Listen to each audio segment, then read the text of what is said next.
Srimad Bhagavad Gita, chapter 12, verse 15. He by whom the world is not agitated, and who cannot be agitated by the world, who is freed from joy, envy, fear, and anxiety, he is dear to me. The question asks, what is implied by he by whom the world is not agitated? All the greats have indeed agitated some people around them. Ram agitated Ravan, Krishna agitated Kans, Duryodhan, etc. The greats had a need to appear in the first place because the world was in agitation and fever and turbulence. Otherwise, why did the greats have to assume a form in the first place? Greatness, by its nature, loves to remain latent and unmanifest. Greatness does not enjoy exhibition. Exhibitionism does not sit well with truth. Truth is quite a sleepy thing. It does not want to display itself. It just remains relaxed, sleeping, tucked away in some corner away from the public eye. Only when there is some great exigency that the truth wakes up and exhibits or manifests itself. Otherwise, the truth loves being a non-doer. Otherwise, the truth maintains a hands-off approach.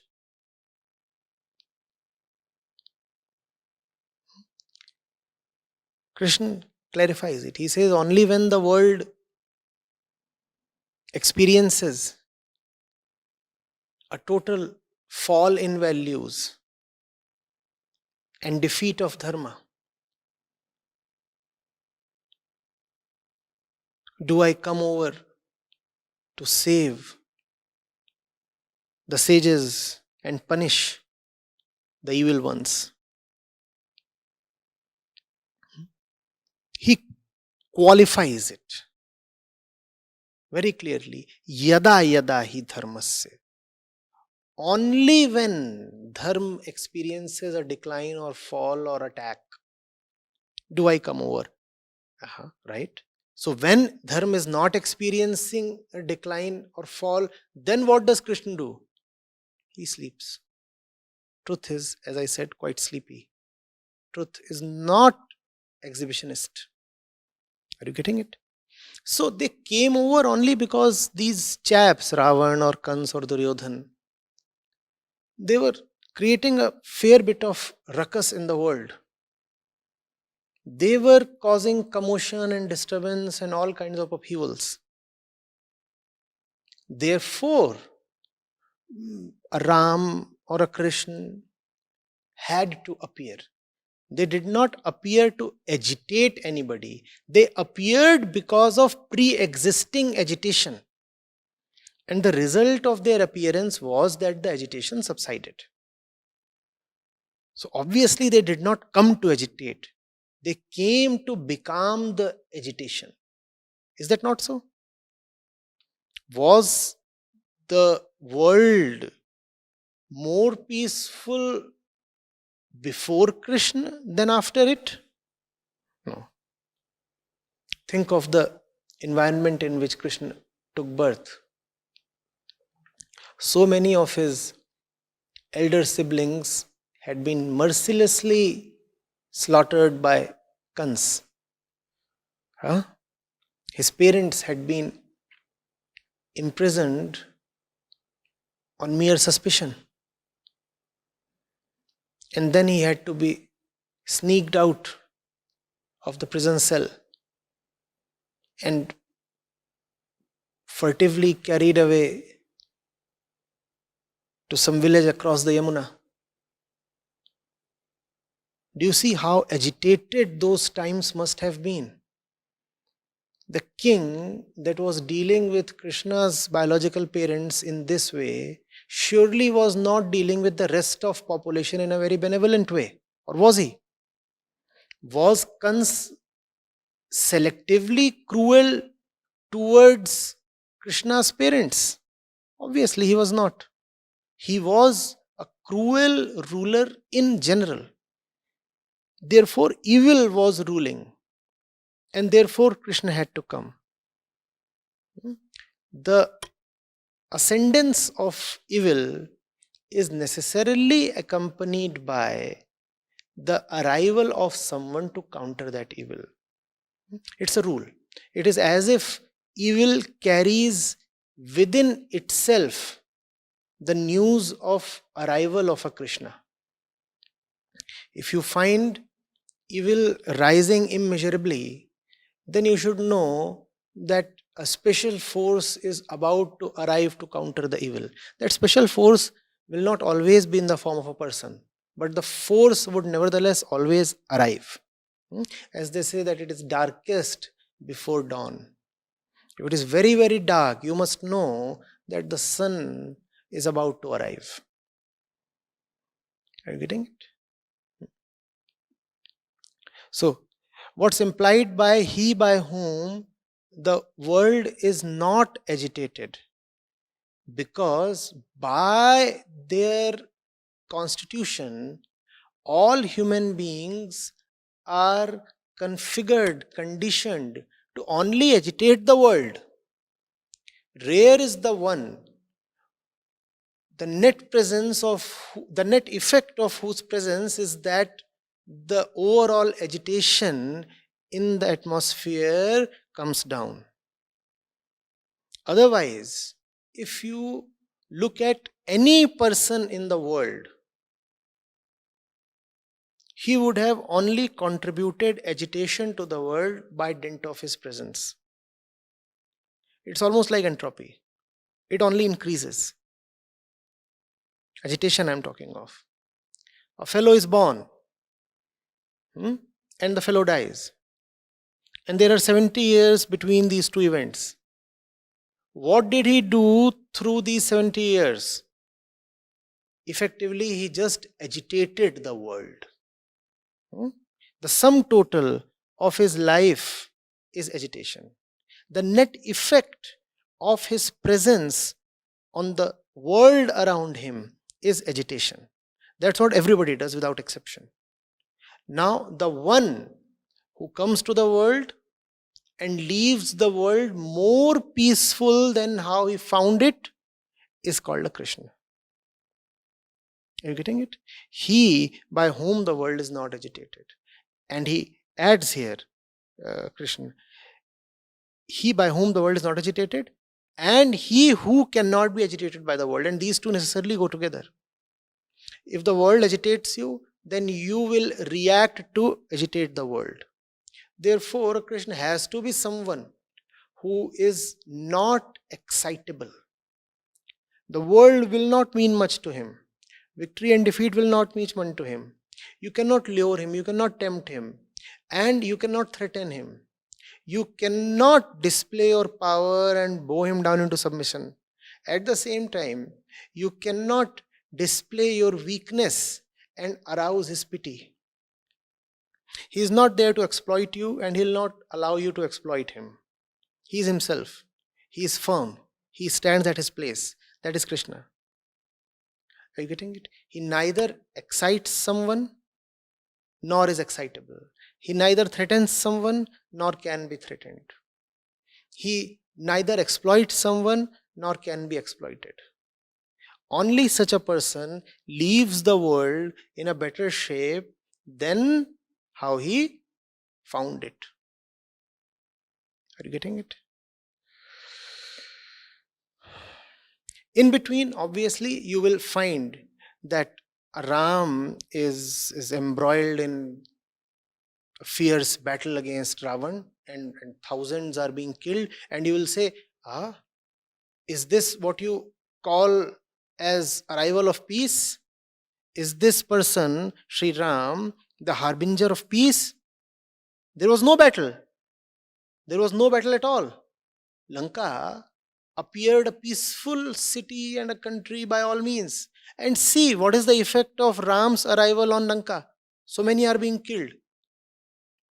No, you are looking at the smaller picture. You're looking only at a period of, let's say, 10 days or 2 months. In that period, you will find a lot of agitation. But when you will take the net result, when you look at the bigger picture, then you will find that that battle was necessary, that agitation, that excitement was necessary in order to bring down the overall agitation and tension in the air. So do not misjudge. And we have misjudged. Krishna has been, for example, accused of being very, very violent. He has been accused of instigating a war. Arjuna was trying to somehow peacefully drop his weapons. He was saying, no, I don't want to fight. I'm ready to run away and all that. There would have been either a surrender from the side of Pandavas or some kind of an armistice. Krishna didn't allow that to happen. Krishna said, no, you have to fight. And when the fight happened, then a large number of people lost their lives. So it has been said that, you see, Krishna is responsible for the war and for the bloodshed. That's not true. You're looking at the smaller picture. What if the war hadn't happened? What if the Pandavas had surrendered meekly? What if Duryodhana had obtained the throne? Think of what would have happened. The king used to be an absolute autocrat in those times. Absolute authority would be vested in the king. And if someone like Duryodhana would be sitting atop the most powerful kingdom of those times, that would have meant very bad things for the entire Indian region. Krishna could not have allowed something so inauspicious to happen. Therefore, the war had to happen. Yes, a lot of lives were lost in that war. But we fail to imagine how many lives were saved because of the war. Therefore, we sometimes call Krishna as violent or something. Are you getting it? If you have a tumor that keeps bleeding within you, you will probably not realize how much blood you are really losing, or would you? You have a tumor and the tumor keeps bleeding. You'd probably not realize how much blood you are losing on a daily basis. And then the surgeon operates on you. And when the surgeon operates on you, there is a visible loss of blood. Correct? And you start accusing the surgeon. Oh, because of you, I lost so much of blood, you see. It's been a really bloody surgery. So much of blood. I can see all this blood. You're talking of all this blood merely because you can see it. What about all the blood that you are losing without even seeing? So that's the kind of analogy that will help you understand why wars are necessary sometimes to avoid bloodshed. And this is not an endorsement of wars, right? It's just that in life, everything is all right at its proper place. The intention has to be right. And if the intention is right, then everything is all right. If the intention is to establish dharma, then war can sometimes be right. But only when the war is honestly and sincerely being fought to establish or defend dharma. Otherwise not. Wars obviously bring about a lot of misery. Wars are to be avoided to the maximum extent possible. And that's exactly what Krishna too tried, to avoid the war. He went to the extent of offering Duryodhan a deal in which he had to concede just 5 villages to Pandavas. But Duryodhan was not prepared to give up even on 5 villages. And then Krishna knew that there is no way out except a big holy fight. The war had to happen. Therefore, agitations, disturbances, turbulences are obviously something we have to avoid, because the mind's final destination is peace. But it just so happens sometimes that if you are to reach peace, you have to pass through a lot of turbulence, and you have to be very manfully prepared for it. You cannot buckle down. You just cannot give up at that moment. And you cannot start saying that if I want peace, if peace is my ultimate aim, then why am I fighting? Sometimes it's important to fight for peace.